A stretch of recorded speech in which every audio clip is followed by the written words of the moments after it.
इन तत्वों को ऐसा विश्वास हो चला है कि सरकार हमारी है, सरकार हमारी है और अब हम इस देश में कुछ भी कर सकते हैं।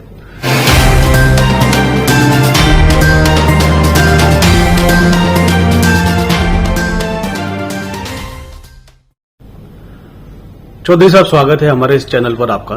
जी धन्यवाद। जय भीम नमोदाय। लगातार जिस तरीके से आजकल दलितों पे, महिलाओं पे, आदिवासियों पे लगातार अत्याचार की घटनाएं बढ़ती चली जा रही हैं, चाहे वो एमपी का मामला हो, यूपी का मामला हो, यहां तक कि मणिपुर का ही मामला क्यों ना हो।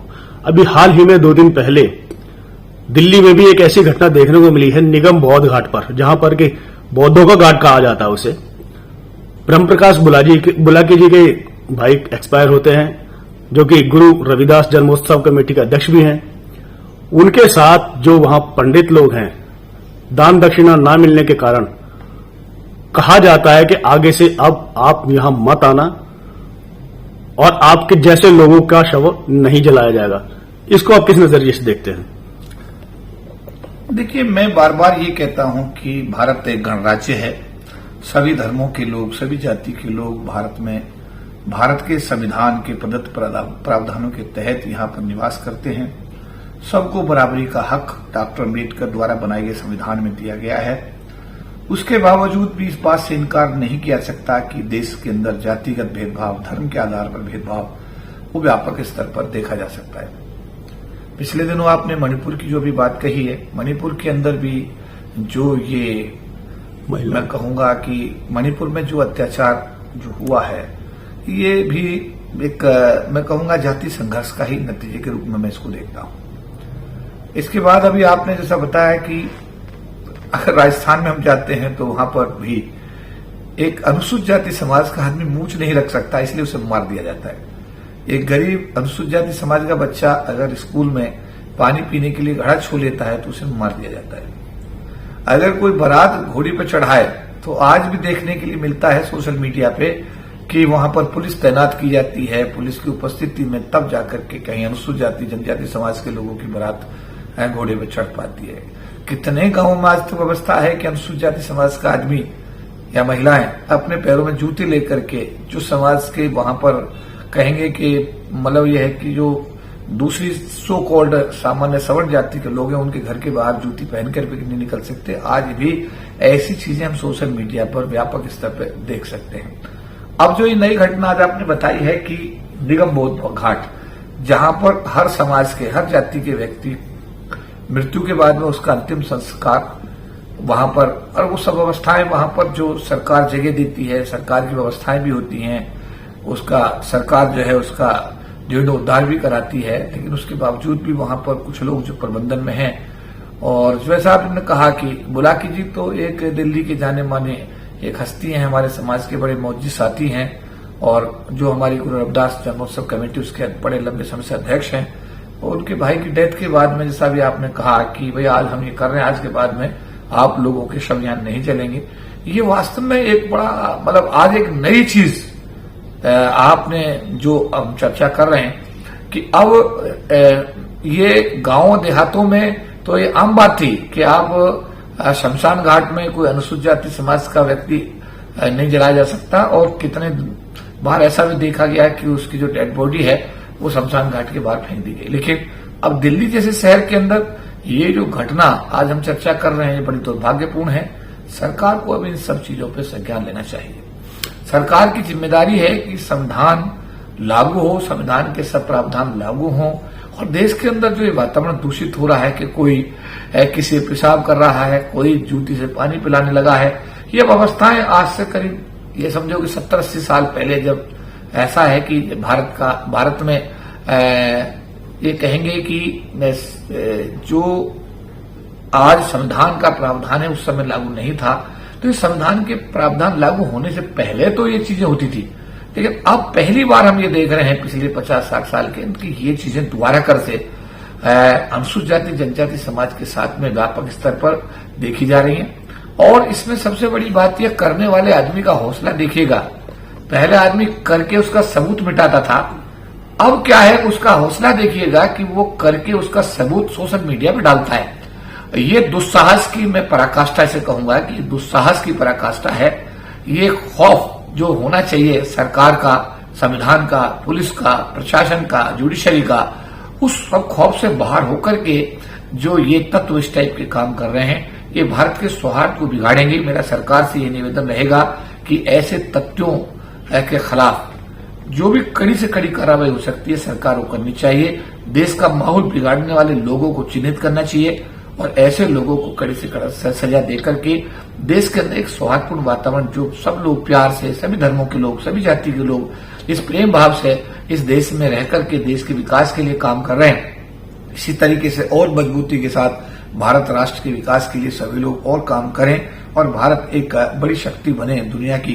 तो मेरा तो यही कहना है कि जो हालात अब इस समय पैदा हो रहे हैं उससे तो मुझे लग रहा है कि अंदर भारत के जो लोग भारत के अंदर रह रहे हैं, जो भारत के नागरिक हैं, उनके अंदर ही इतना इस तरह का वातावरण बनता जा रहा है कि उनका आपस में एक दूसरे के प्रति भाईचारा वो दिखाई दे रहा है कि वो खत्म हो रहा है।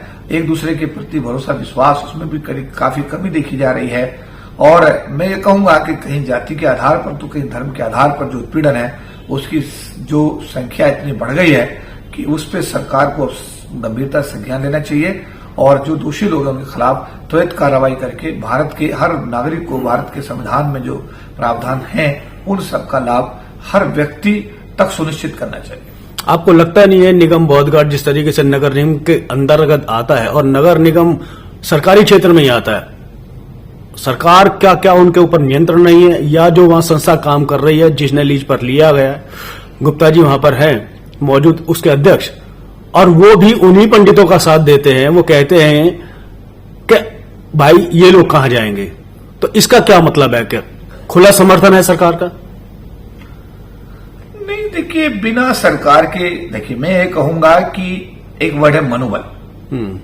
मनोबल जब बढ़ता है तो कई लोग मनोबल में अच्छे काम करते हैं, कई बार मनोबल में बहुत ही गिरे हुए काम करते हैं। फिलहाल जो वातावरण देश में बना है उससे जो ऐसा तत्व है कि जो मैं कहूंगा कि भारत का संविधान को नहीं मानता हो, अत्याचार करने में उसकी रुचि हो, दूसरे लोगों के जो अधिकार है उनके हनन करने की सोच हो, और ऐसा जो तत्व है कि जो सरेआम किसी के ऊपर पेशाब करके वीडियो बना करके डाल देता हो, ये इस बात की पुष्टि करता है कि सरकार के प्रति सरकार की जो मतलब कार्यशैली है, उस कार्यशैली में इन तत्वों को ऐसा विश्वास हो चला है कि सरकार हमारी है, सरकार हमारी है और अब हम इस देश में कुछ भी कर सकते हैं। तो ये जो भाव है, जो भी आपने कहा, चाहे वो शमशान घाट का मामला अभी आपने बताया, जैसा मैंने सारे अभी 1, 2, 3, 4, 5, 6, 7, 8 आपके सामने घटना है।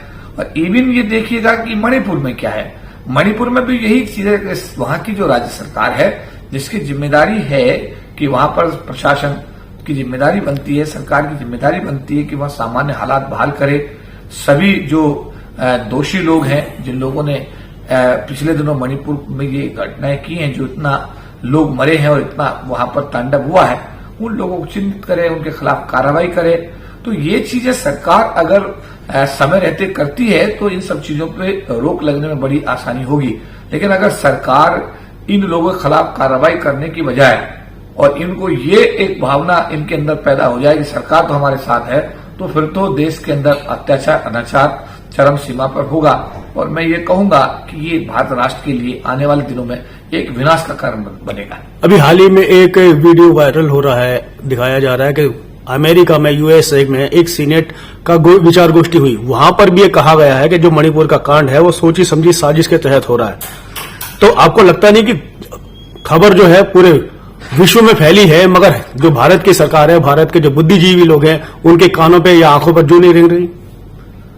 मैं तो यही कहूंगा कि सरकार एक संविधान की रक्षा करने की सबसे पहले जो चीफ मिनिस्टर हैं, प्राइम मिनिस्टर हैं, सरकार के और दूसरे मंत्री हैं, वो संविधान की शपथ लेते हैं। राष्ट्रपति केंद्रीय कैबिनेट को, राज्यपाल जो है प्रदेश के अंदर जो गठन होता है मंत्रिमंडल का, उनको शपथ दिलाते हैं। उसमें संविधान की शपथ ली जाती है और उसमें कहा बिना किसी राग के, बिना किसी द्वेष के मैं भारत के संविधान के तहत जो है समझ बात आप अपने कार्य को अंजाम दूंगा, ये शपथ होती है।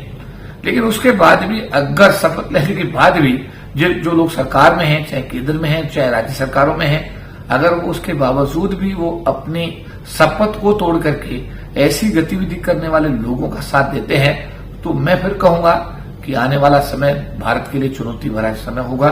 और मुझे लगता नहीं कि जो अत्याचार, देखिए अत्याचार कर रहा है और अत्याचार बर्दाश्त कर रहा है, बर्दाश्त करने वाला जब विरोध में आएगा तो देश का माहौल खराब होगा, आमने सामने का टकराव होगा। भाई जो अभी आपने देखा पिछले दिनों मणिपुर में, जो देखा मणिपुर में विरोध हुआ ना, गलत चीज का विरोध हुआ, विरोध एक करना एक अलग बात है, मगर जिस तरीके से बढ़ावा दे रही है सरकार, ना उसके ऊपर कोई कार्रवाई है, ना कुछ अभी तक कोई संज्ञान है, उसको किस नजरिए से देखते हैं आप? और जो आने वाला समय है वो कैसा होगा अगर यही हाल रहा तो? आपके टीवी चैनल के माध्यम से भारत की सरकार से भी और मणिपुर राज्य सरकार से भी यही मैं अनुरोध करूंगा कि आप लोग संविधान की शपथ लेकर के इन पदों पर पहुंचे हैं। संविधान में जो प्रावधान है उनको लागू करते हुए दोषी लोगों के खिलाफ आप कार्रवाई करें और जो पीड़ित है उसके साथ न्याय करें। धन्यवाद।